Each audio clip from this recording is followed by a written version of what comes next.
একটা সাধারণ কুয়োর পানি।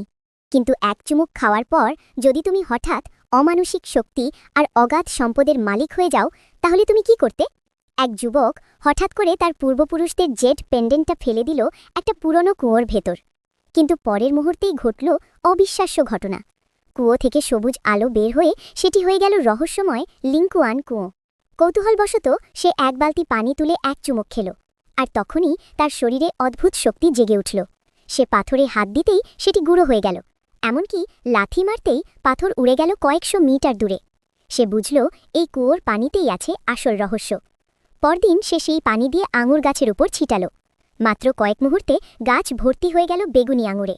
বাজারে নিয়ে গেলে মানুষ প্রথমে দাম শুনে হাসাহাসি করল, কিন্তু একবার স্বাদ নেওয়ার পর সবাই পাগলের মতো কিনতে শুরু করল, কারণ সেই আঙুর শুধু সুস্বাদুই নয়, রোগ সারানোর ক্ষমতাও ছিল।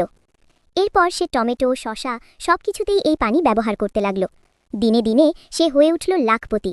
কিন্তু তার এই সাফল্য দেখে পুরনো শত্রুরা আর আত্মীয়রা সন্দেহ করতে শুরু করল। একদিন বাজারে সবাই মিলে তাকে অপমান করতে লাগল, বলল, এগুলো সবই প্রতারণা।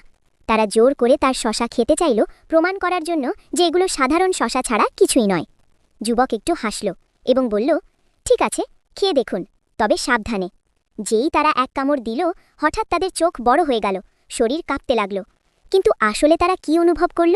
আর এই রহস্যময় কুয়োর পেছনে আসল গোপন শক্তিটা কি?